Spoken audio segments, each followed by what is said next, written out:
Hello guys, welcome to Abhimanyu IAS. My name is Himanshu and I am the faculty for Economics. तो आज हम discuss करेंगे जो economics से question आए थे in the 2025 mains examination of civil service examination UPSC. While discussing about the questions, हम ये समझेंगे कि हम ये क्वेश्चंस को क्या अप्रोच के साथ हैंडल कर सकते थे, क्या डायमेंशंस दे सकते थे डिफरेंट डिफरेंट, और कितनी इजीली अगर हम टू द पॉइंट रह के बस जो क्वेश्चन की डिमांड है उसे मीट करके कितनी इजीली हम एक आंसर की फॉर्मेशन कर सकते थे. So first of all you should know that on an average, एक जो एवरेज पैटर्न है of UPSC for economics, economics कौन से में आता है? It comes under general studies 3. तो जीएस 3 में जो इकोनॉमिक्स के क्वेश्चंस आते हैं वो ऑन एन एवरेज आते हैं 4 इन टोटल. इसमें से 2 क्वेश्चंस आपके 10 मार्कर एंड 2 क्वेश्चंस आपके 15 मार्कर. इन टोटल जो टोटल वेटेज होती है of economics for your GS 3 paper, it is around 50 marks. 4 question पूछे जाएंगे और यूपीएससी ने क्वेश्चंस के नंबर भी स्पेसिफिक कर रखे हैं. क्वेश्चंस के नंबर भी रैंडम नहीं है. Question 1 and question 2, question 11 and question 12, UPSC इसे भी नहीं चेंज कर रहा है. ये the number of questions are also the exactly the same. तो इकोनॉमिक्स में आउट ऑफ जीएस 3 में आउट ऑफ 250 आप 50 नंबर डायरेक्ट अपने इकोनॉमिक्स से सिक्योर कर सकते हैं. तो अब समझ लेते हैं कौन से क्वेश्चंस आए थे 2025 में और हम उन्हें टैकल कैसे कर सकते थे. Late us move forward. तो जो पहला क्वेश्चन आया था वो आया था अबाउट ह्यूमन डेवलपमेंट इंडेक्स और आपकी inequality adjusted human development index. इन दोनों के बीच में क्या डिफरेंस है? अब ये है तो प्री का topic, but we can expect this from UPSC. UPSC अपने हिसाब से क्वेश्चन सेट कर सकती है. उसके लिए प्री की पढ़ाई और मेंस की पढ़ाई अलग नहीं है. वो चाहे तो प्री के टॉपिक्स भी आपके मेंस एग्जामिनेशन में पूछ सकती है. तो your human development index and inequality adjusted human development index, इनमें क्या फर्क है? ठीक है. और who is a better indicator of inclusive growth, ये पूछा गया है इंडिया के पर्सपेक्टिव में कि एक तो ह्यूमन डेवलपमेंट इंडेक्स और inequality adjusted human development index में फर्क क्या है from the reference of India, मतलब इंडिया के पॉइंट ऑफ व्यू से, और इनमें से कौन सा बेटर इंडिकेटर है ऑफ इंक्लूसिव ग्रोथ. अब मेंस में सबसे इंपॉर्टेंट है to address the demand of the question. What does it mean to address the demand of the question? सबसे पहले आपको ये समझना बहुत ज़रूरी है कि एग्जामिनर आपसे पूछना क्या चाह रहा है और वो क्या सुनना चाह रहा है. आपको अपनी नॉलेज इसमें नहीं डालनी है. जो चीज़ आपसे पूछी गई है, पहली चीज़ आपको क्या करनी है? आपको वो वाली चीज़ प्रोड्यूस करनी है. तो यहाँ पर सबसे पहले आपसे क्या पूछा गया है? What is the difference between human development index and inequality adjusted human development index and which is a better indicator of inclusive growth. अब now question arises how to approach. एक अप्रोच क्या होनी चाहिए? उससे पहले हम ये बात कर लेते हैं कि जब हम यूपीएससी के मेंस के आंसर राइटिंग की बात करते हैं तो उसका एक फॉर्मेट जो कि एक वेल डिफाइंड फॉर्मेट है जो कि ऑलमोस्ट 99% स्टूडेंट फॉलो करते हैं, वो क्या है? वो फॉर्मेट है, सबसे पहले आपको देना चाहिए एक इंट्रोडक्शन। वो इंट्रोडक्शन जो है वो होना चाहिए 2 to 3 लाइंस का। फिर आपको जो क्वेश्चन है उसे एड्रेस करना चाहिए, that will come in your body. वो आपको सफिशिएंट वर्ड लिमिट के अंदर रख के उस चीज में जितनी भी चीजें पूछी गई हैं क्वेश्चन में, जो भी डायमेंशंस आपको डालने हैं, you can put it in the body. And at last जब आपने सारा क्वेश्चन एड्रेस कर दिया तो आपको देना पड़ता है एक कंक्लूजन। अब किसी को डिफरेंट तरीके से अपना आंसर लिखना है तो that is also all right, सबके पास अपनी अपनी यूएसपीज होती हैं, but this is your basic framework. ये एक ढांचा है। अगर आपको कुछ भी समझ नहीं आता तो आप पहले इंट्रोडक्शन डालिए, फिर बॉडी में जो क्वेश्चन में पूछा है वो डालिए, और उसके बाद कंक्लूजन डालिए। अब एक 10 मार्कर का जो क्वेश्चन होता है उसकी वर्ड लिमिट होती है 150 वर्ड्स की। तो ये कुछ बेसिक्स थे ऑफ आंसर राइटिंग। अब हम आ जाते हैं क्वेश्चन पर। Now the question arises that how should we address और अप्रोच द क्वेश्चन। पहली चीज, you have to understand the directive, मतलब आपसे पूछा क्या गया है, व्हाट इज बीइंग आस्क्ड। तो यहां पे सबसे पहली चीज that is being asked is difference between your HDI and IHDI। ये है जो सबसे पहले आपसे पूछी जा रही है। तो अगर डिफरेंसेस पूछे जा रहे हैं तो सिर्फ आपको डिफरेंसेस नहीं बताने हैं, आपको इनके बीच में अगर कोई सिमिलैरिटी है वो भी बतानी है, और point wise differences and point wise similarities बतवानी है ताकि एक कंपैरिजन आप कर सके। उसके बाद you have to focus on the keywords. In here there were 3 keywords. These were HDI, IHDI, India and inclusive growth. Keywords क्या होते हैं? Keywords वो words होते हैं जो कि आपको बताते हैं what is being asked in the question. तो अगर आप बस ये कीवर्ड्स देखेंगे तो आपको ये चीज पता लग जाएगी कि पहले मेरे को डिफरेंस बताना है, इंडिया का पर्सपेक्टिव से भी जोड़ना है, और इंक्लूसिव ग्रोथ की भी बात करनी है। Now let us come to the sample answer. इसे हम आंसर कैसे कर सकते हैं? तो what have we done here, और what you can do here is give a simple definition to HDI and IHDI।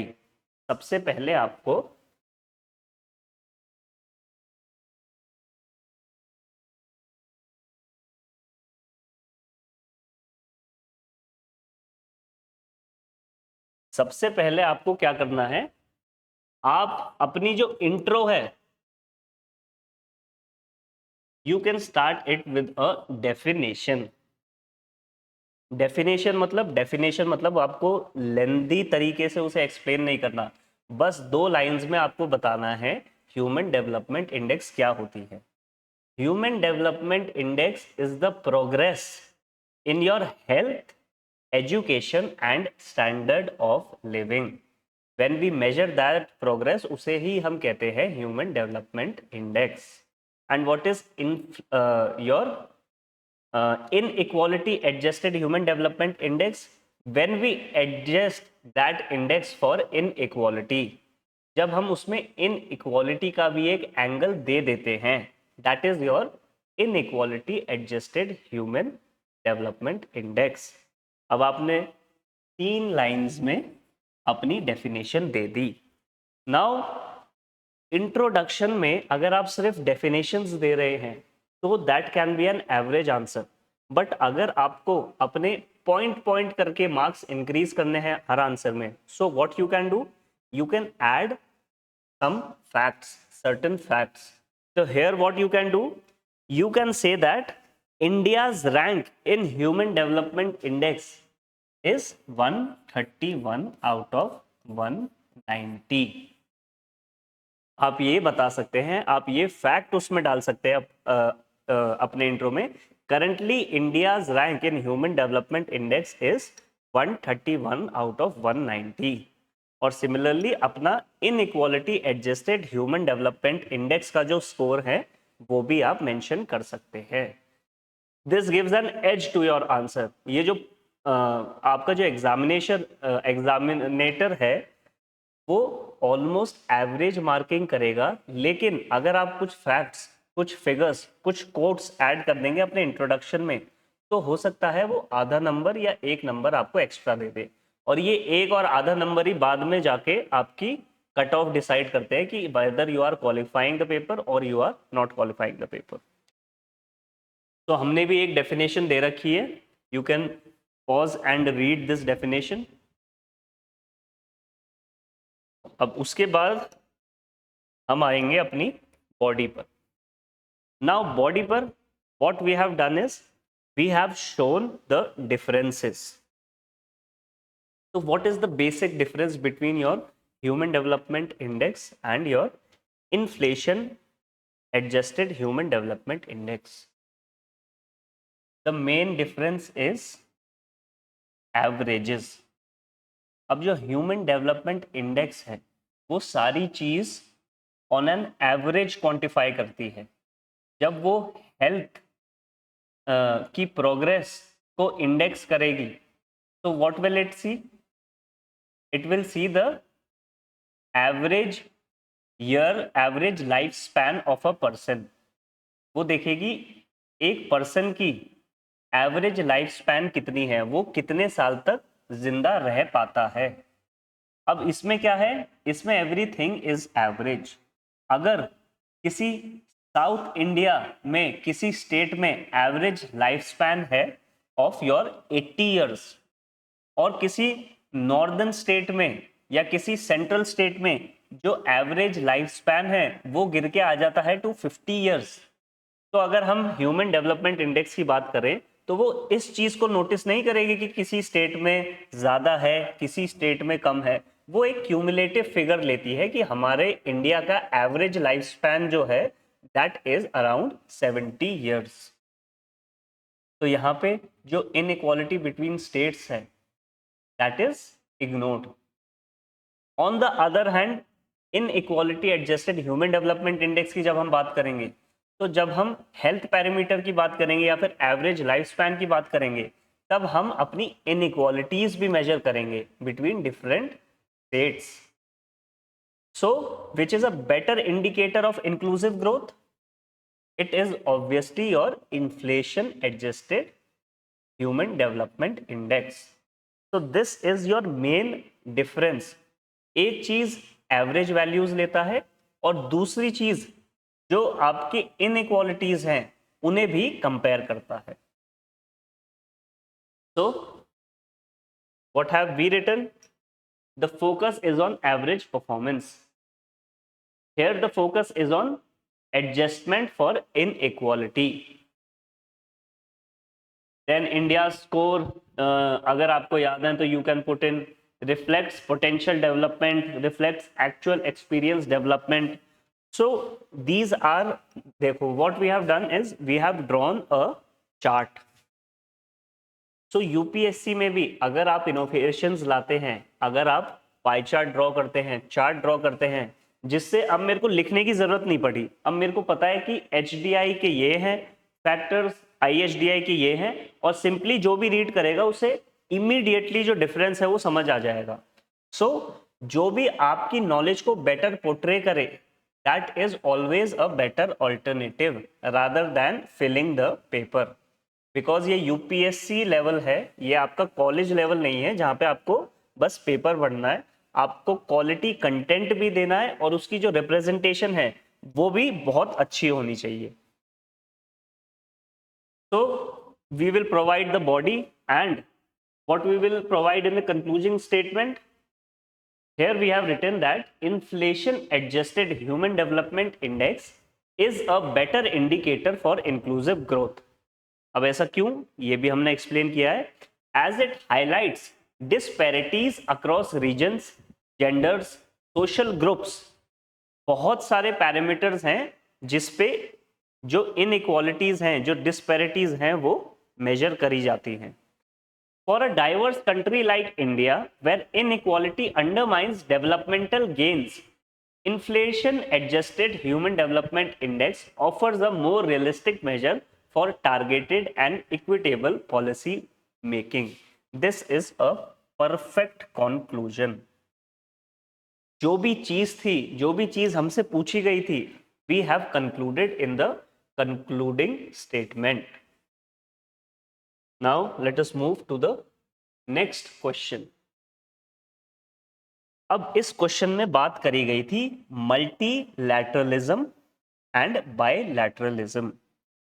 अब now if we try to think कि ये क्वेश्चन क्यों पूछा गया, और जब हम जो डिबेट चलती है कि इज करंट अफेयर नेसेसरी, क्या करंट अफेयर के बिना भी हम पेपर निकाल सकते हैं, तो this question breaks that debate because this is directly from your current topic of trade wars going on or your tariff barriers. Recently we are noticing that जो यूएस है वो अपने टैरिफ्स इंक्रीज कर रहा है, और because of that there has been effects on other countries as well, और countries भी अपने टैरिफ्स इंक्रीज कर रही है। और जब कंट्रीज अपने टैरिफ इंक्रीज करती है तो एक तरीके से वो अपने बॉर्डर के आसपास एक दीवार बना रही है ताकि ज़्यादा लोग अपने जो प्रोडक्ट्स हैं वो उनकी कंट्री में इंपोर्ट ना कर पाए, और जो कंट्री है वो सेल्फ रिलायंट बने, वो खुद ग्रो हो। तो that means the countries are moving from a free trade to a restricted trade और प्रोटेक्शनिज्म। प्रोटेक्शनिज्म मतलब वो अपने जो लोकल प्रोड्यूसर्स हैं उन्हें सपोर्ट करना चाहते हैं, उन्हें ग्रो करना चाहते हैं, सेल्फ रिलायंट बनाना चाहते हैं, और विदेशी जो इंपोर्ट हैं उन्हें कम करना चाह रहे हैं। That is what you mean by moving from free trade to protectionism. Now अब हम अगर हमें ये क्वेश्चन आंसर करना है, अब हमें ये तो पता लग गया कि how we are moving from free trade to protectionism policies, पर अगर हम क्वेश्चन को एड्रेस करना चाहें तो हम कैसे प्रोसीड कर सकते हैं? What is the approach? How to approach the question? First, we have to understand what are the challenges before Indian economy due to global shift away from free trade multilateralism to protectionism and bilateralism. Multilateralism मतलब जो हमारा trade है वो बहुत सारी countries से हो रहा है। We are opening our economy for everyone. Bilateralism मतलब हम अपना जो ट्रेड है वो रिस्ट्रिक्ट कर रहे हैं टू पर्टिकुलर कंट्रीज ओनली। तो इंडियन इकोनॉमी क्या चैलेंज फेस कर रही है मल्टीलैटरलिज्म और बायलैटरलिज्म से? How India responds to these challenges, ठीक है, बिकॉज किसकी बात करी गई है? रिगार्डिंग आर इंडियन इकोनॉमी, ठीक है। And what are the challenges, ठीक है, and how can they be met? So all these are key terms which we have to address in our answers. So let us move to the sample answer. Keywords और क्या हैं? Keywords हैं आपके free trade, multilateralism, protectionism, bilateralism. These are one in the same. Indian economy के perspective से हमें बात करनी है, ठीक है।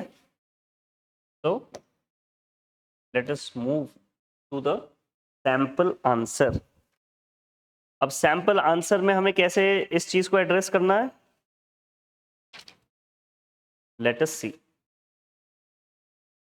अब हमें सबसे पहले देना है इंट्रोडक्शन। इंट्रोडक्शन में व्हाट वी कैन डू,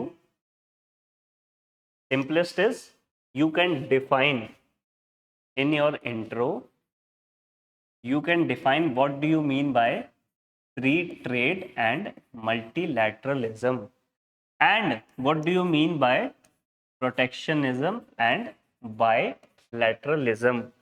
अगर आपको किसी भी क्वेश्चन में कुछ भी इंट्रोडक्शन में कोई भी फैक्ट्स और फिगर्स याद नहीं आ रहा, कोई भी चीज आपकी बिल्ड नहीं हो रही, तो simplest thing is to define those keywords, free trade and multilateralism and protectionism and your bilateralism. तो हमने इंट्रोडक्शन में क्या लिखा है अपना यहाँ पे, with rising protectionism and weakening of multilateralism institutions. अब ये हमने क्यों लिखा है, because of the recent tariff wars. अब टैरिफ वॉर्स क्या कह रही हैं, टैरिफ वॉर्स यही तो कह रही हैं कि प्रोटेक्शनिज्म राइज हो रहा है और multilateralism, that is your free trade, free economy, कोई भी इंपोर्ट कर सकता है, कोई भी एक्सपोर्ट कर सकता है, सबके लिए इक्वल है. तो multilateralism is falling, multilateralism institutions are weakening. Like the WTO, WTO की भी क्या डिबेट है, it has lost its relevance. So you can mention such points here also. Global trade is becoming increasingly fragmented.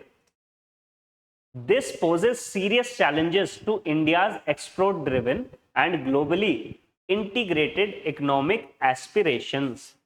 अब हमारी India की क्या aspirations है, that we become leaders in exports. Currently our imports are more than the exports, but what we have to become, we have to become leaders in exports. That is our aspiration. तो ये जो shift हो रहा है in global economy, जो सब अब अपनी जो इकोनॉमी है वो क्लोज करते जा रहे हैं, बायलैटरल ट्रेड्स कर रहे हैं, फेवरिज्म दिखा रहे हैं अपने अपने फ्रेंड्स तक, जो फ्रेंडली कंट्रीज है उन तक, अपने खुद की डील कर रहे हैं, same deal does not apply to anyone, that is your protectionism, bilateralism. तो that poses a serious challenge to India's aspirations. This is a introduction. अब जब हमने challenges की बात कर दी, तो अब हमें अब explain करना पड़ेगा body में what are the challenges which we are talking about, that we are facing because the shift from free trade to protectionism. The challenges are reduced market access for exports.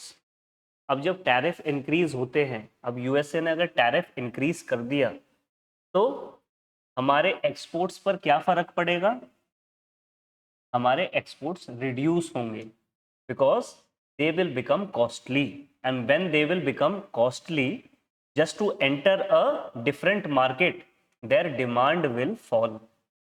जो चीज 100 रुपए की कल हम export कर रहे थे और बिकॉज ऑफ द टैरिफ्स अब हमें वो चीज़ एक्सपोर्ट करनी पड़ रही है 200 रुपए की, तो उसकी मार्केट फॉल हो जाएगी.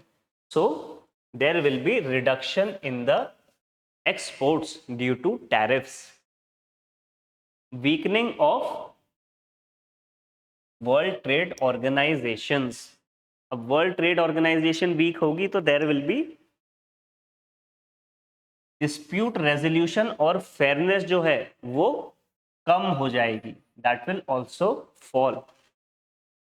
Loss of bargaining power in bilateral deals. जो बायलैटरल डील्स हैं उसमें जो इकोनॉमिक पावर्स हैं they will have a unfair advantage.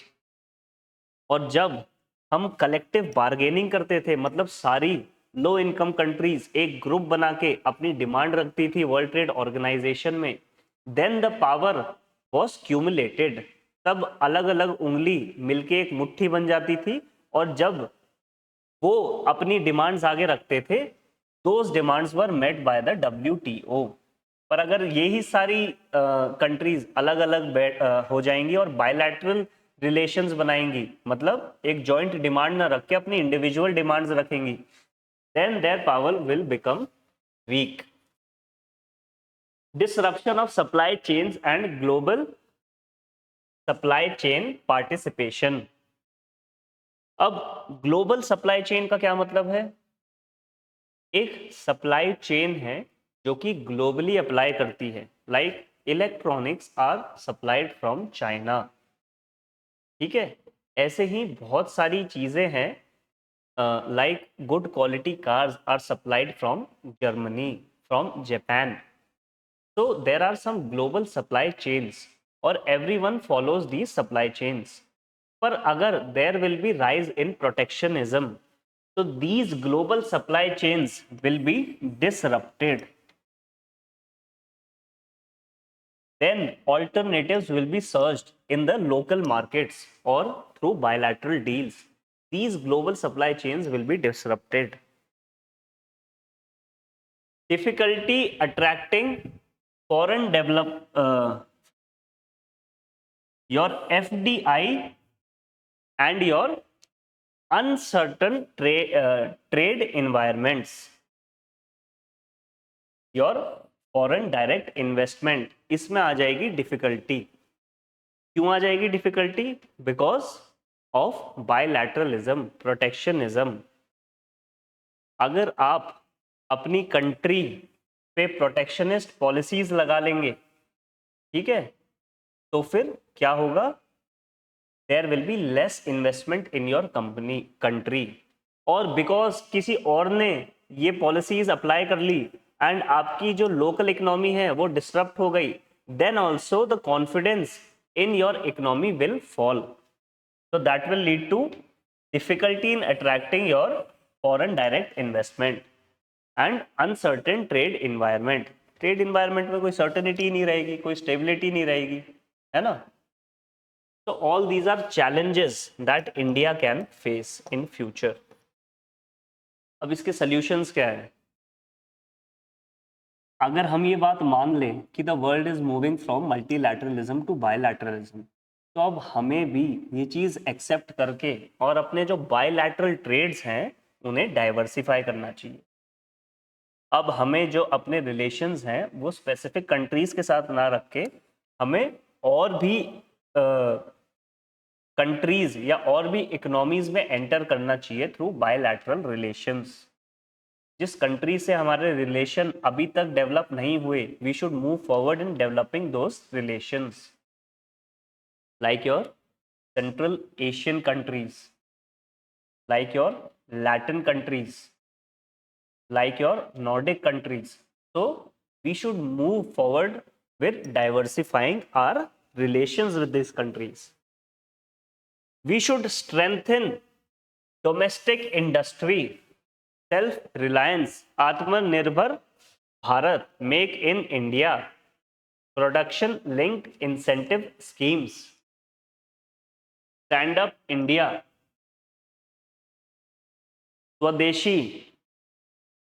तो ये सारी चीजें हमें अप्लाई करनी चाहिए ताकि हमारी जो डोमेस्टिक इंडस्ट्री है वो स्ट्रेंथन हो.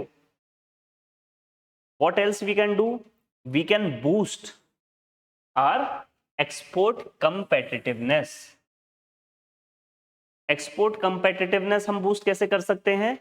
Bye providing ease of business, by providing infrastructure, by providing logistics,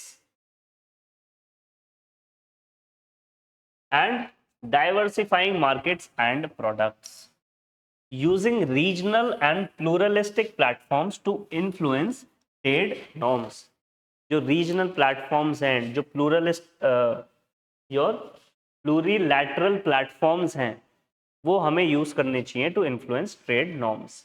अपनी बात आगे रखनी चाहिए, ऑफर्स प्रोवाइड करने चाहिए, अपनी प्रेजेंस जो है वो हर जगह दिखानी चाहिए to show that we are a important economy and you can not ignore India when you talk about your global trade.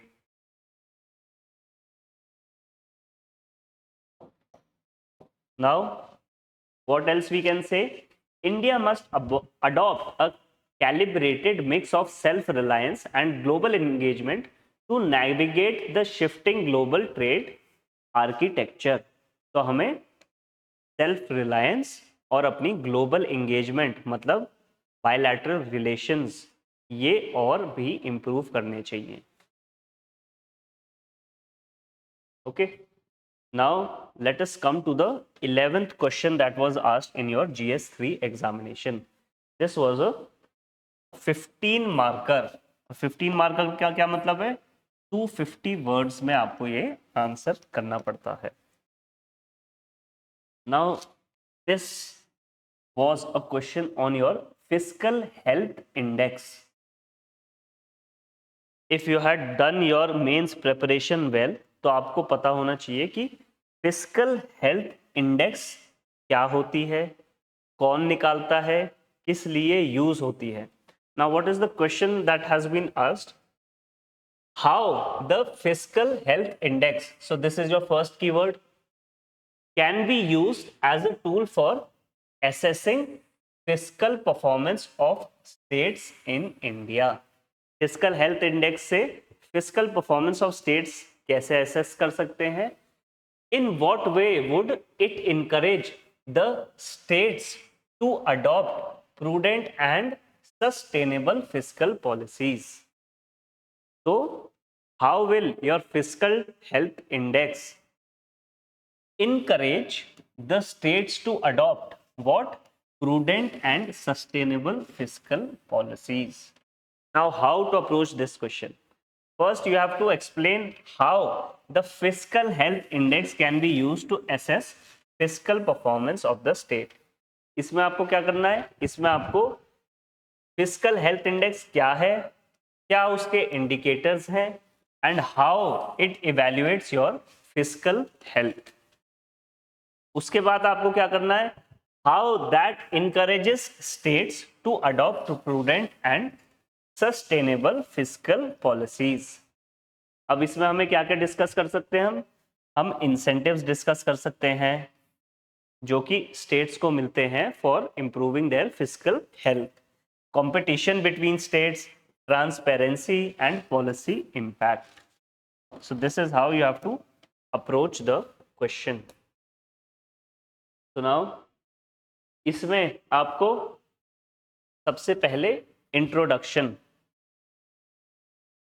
This is your introduction, that is you have explained what is your fiscal health index. So what have you said over here? It is developed by NITI Aayog. कौन release करता है इसे? NITI Aayog.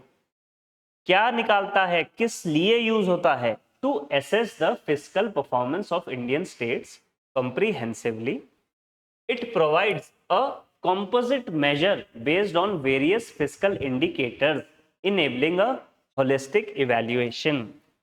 Now कितने simple wordings हैं और कितना effective introduction है। जो फिस्कल हेल्थ इंडेक्स है, कौन उसे निकालता है और क्या उसका काम है, ठीक है। उसके बाद let us come to the body. अब what are the key parameters जो फिस्कल हेल्थ इंडेक्स यूज करता है to assess the performance of states? These are कितनी रेवेन्यू जनरेट कर रहा है वो स्टेट, ठीक है, अपने एक्सपेंडिचर्स को कैसे मैनेज कर रहा है वो स्टेट, जो फिस्कल डेफिसिट है वो कितना है, जो डेट सस्टेनेबिलिटी है, इज डेट सस्टेनेबल, कल को वो आपको ओवर पावर तो नहीं कर देगा, और कितनी लिक्विडिटी पोजीशन है of that states. These are the key parameters. Indicators into a single composite score for each state reflect overall fiscal health beyond isolated metrics. अब एक सिंपल कॉम्पोजिट स्कोर बनता है इन इंडिकेटर्स के अकॉर्डिंग, और वो बताता है overall fiscal health of that state. अब इंडेक्स क्या आपको फायदा देता है?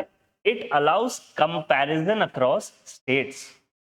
जब हमने हर स्टेट को एक स्कोर दे दिया और वो स्कोर हमने बता दिया किस किस इंडिकेटर्स से निकलता है और क्या बताता है वो score, fiscal health of that state, तो there can be a easy comparison between states, और हम आइडेंटिफाई कर सकते हैं strength and weaknesses in the fiscal management of the state.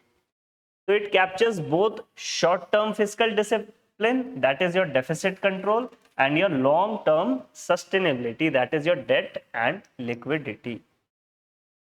So this is your fiscal health. Now, what are the sustainable fiscal policies? What do you mean by sustainable fiscal policies? That we can explain by publicly ranking states. Fiscal health index fosters transparency and accountability in fiscal management. So this is a feature of your fiscal health index. Then it incentivizes states to improve its fiscal discipline.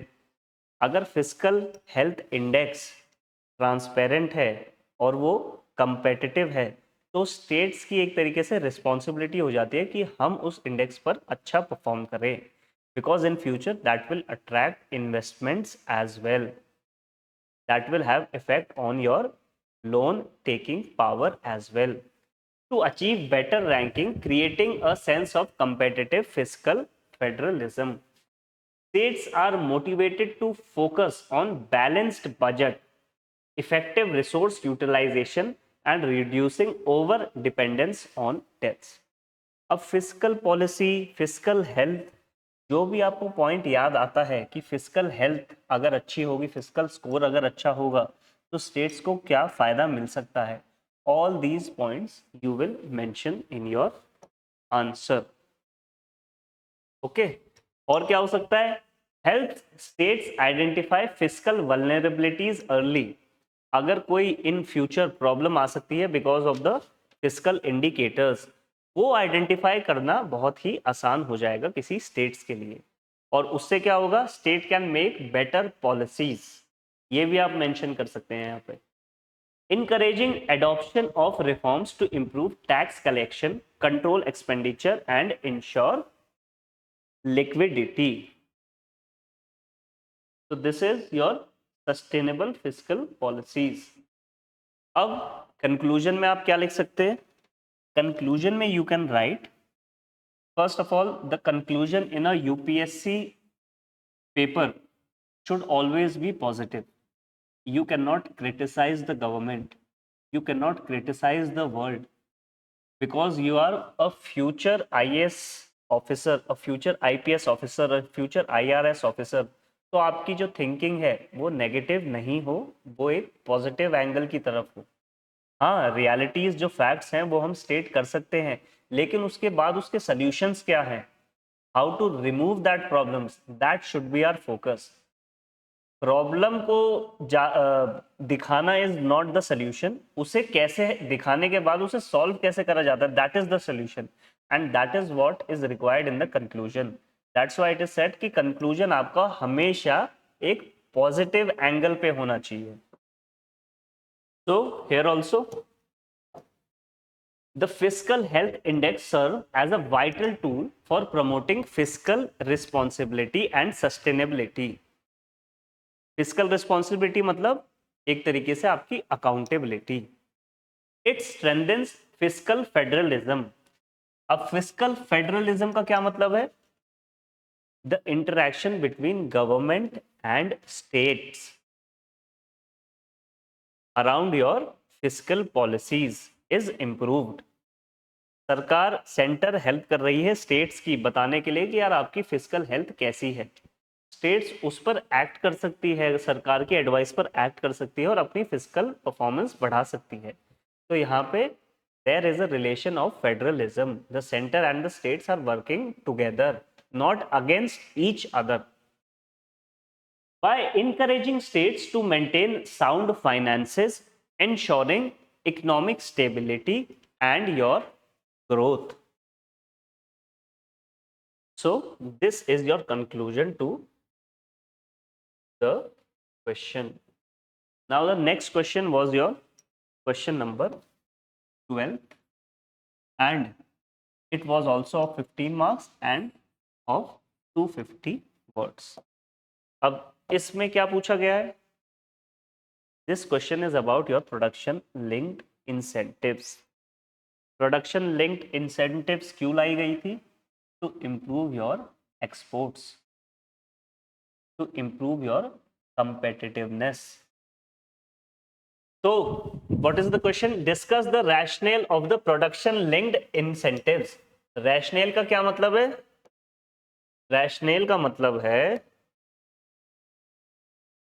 कि क्या जरूरत पड़ी production linked incentive को लाने की, उसके बाद क्या उसकी अचीवमेंट्स हैं, what are its achievements, these are the keywords. Rational, production linked incentives, achievements. In what way can the functioning and outcome of the schemes be improved? In what way the functioning and outcomes of the scheme be improved? मतलब उस improvement क्या करी जा सकती है? What can be the reforms taken in the scheme? So it is a very straightforward question. सबसे पहले आपको क्या करना है? How to approach the question? You have to tell what is production linked incentives. What are the achievements and what are the improvements? इतना ही simple आपको answer लिखना पड़ता है मेंस में। जो पूछा गया है बस उसे केटर कर देंगे तो आपका जो एक क्वेश्चन है that will give you a average score. How to improve that score? You can add some facts, you can add some diagrams, you can add some quotes. You There should be a difference in your answer and a normal answer, but addressing an answer is very easy. क्या बताना है? PLI होता क्या है, achievements क्या थी और improvements क्या हैं। इंट्रोडक्शन में हमने क्या लिख दिया? Production linked incentives was launched in 2020। हमने बता दिया कब इंट्रोड्यूस हुई, किसने करी? By the government of India. Now, why was it introduced?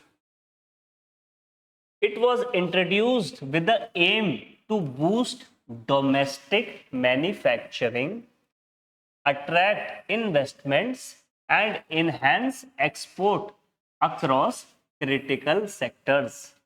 तो हमने तीन चीज़ों की बात करी है। जो डोमेस्टिक मैन्युफैक्चरिंग है वो बढ़ेगी, इन्वेस्टमेंट है उसे हम अट्रैक्ट करेंगे और एक्सपोर्ट्स को हम इन्हांस करेंगे। So now we will explain this in the rationale behind the production linked incentive scheme.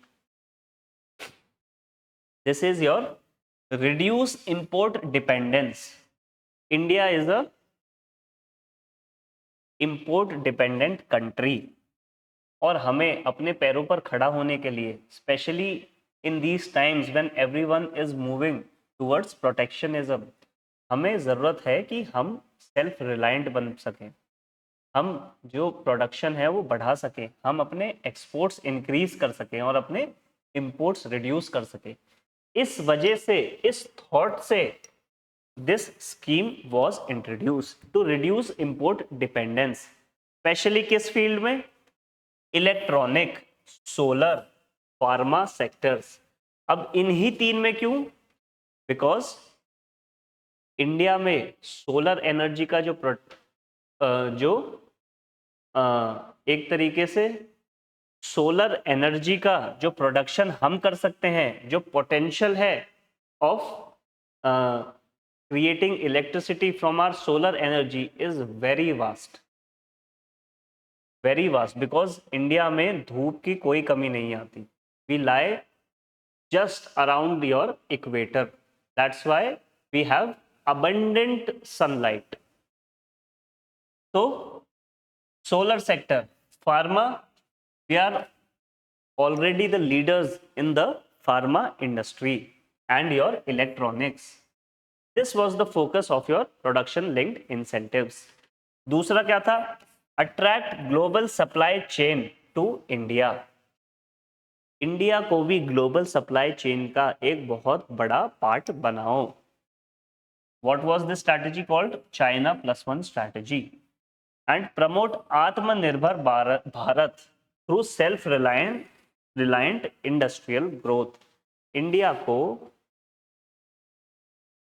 जो है अपने पैरों पर खड़ा करवाना, स्वदेशी सारी चीजें इंडिया में बने, इंडिया के प्रोडक्ट से बने, Make in India.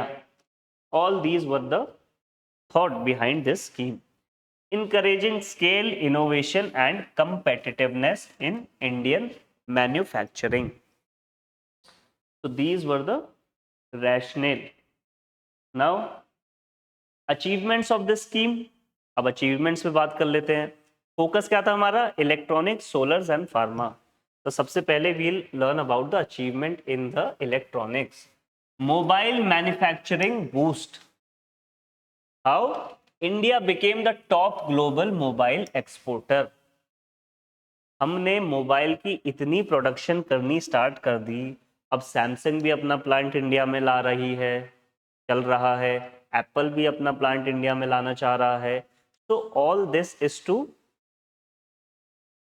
Is a result of the schemes that India has adopted. We have become a global leader in mobile exports. Foreign direct investment inflows increased.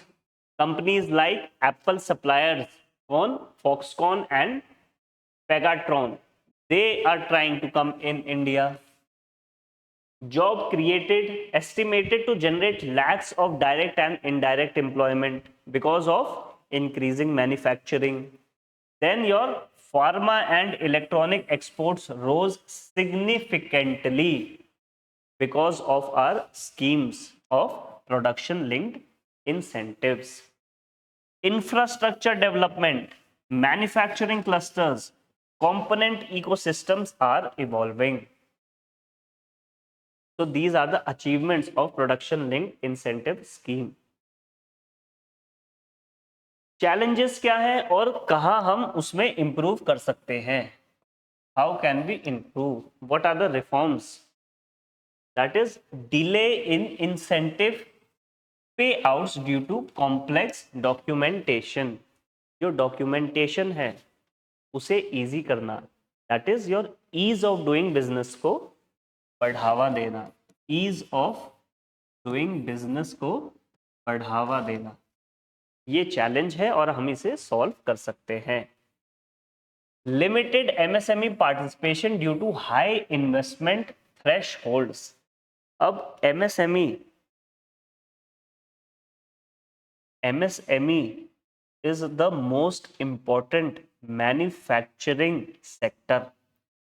अब उसे बढ़ावा देना, उसे इन्वेस्टमेंट प्रोवाइड करना, that will help in increasing our manufacturing in India, in increasing the exports of India.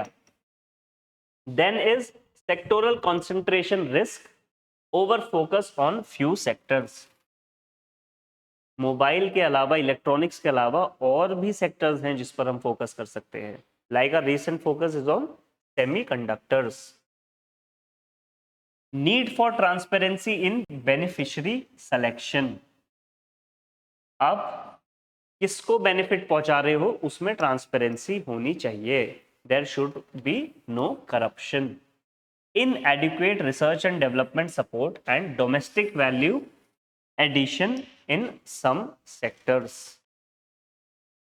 So these were some of the challenges and these were some of the solutions.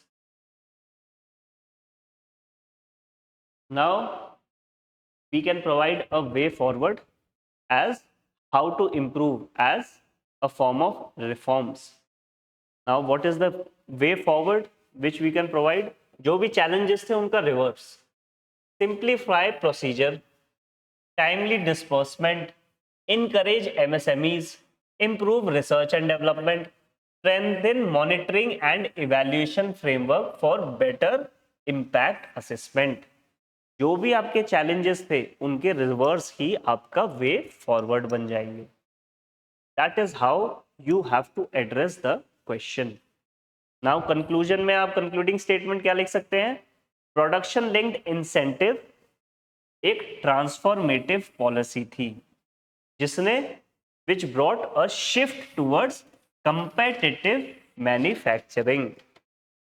जिस चीज के लिए आई थी वो उसने achieve करा. It brought a shift towards the competitive manufacturing with reforms and wider participation. अब क्योंकि रिफॉर्म्स क्या कर सकते हैं उसकी भी बात करिए, तो हमने क्या बोला, with reforms and wider participation it can anchor India's goal of becoming a global manufacturing hub. अभी तक अच्छी थी, और अच्छी बनने के लिए हमें क्या इंट्रोड्यूस करना पड़ेगा, we have to introduce wider participation and positive reforms. So these were the question asked in your UPSC examination of 2025. Mains के एग्जामिनेशन अब खत्म हो गए हैं।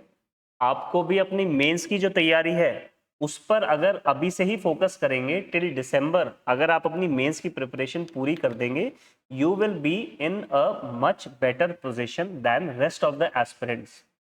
आफ्टर क्लियरिंग द प्रीलिम्स, वो जो 3 महीने का टाइम मिलता है, that is always not sufficient to cover your mains preparation. So if you have to cover the mains preparation, you have to do it before December, and you have to solve the mains question as easily as we have done these questions. Just address the demand of the question. Simply definition दी आपने introduction में, body में आपने जो भी question में पूछा है उसे एक्सप्लेन करा, एक वे फॉरवर्ड देना है तो वे फॉरवर्ड दिया, और लास्ट में कंक्लूडिंग लाइन से आपने अपना आंसर कंक्लूड कर दिया। So thank you guys, thank you for watching our discussion.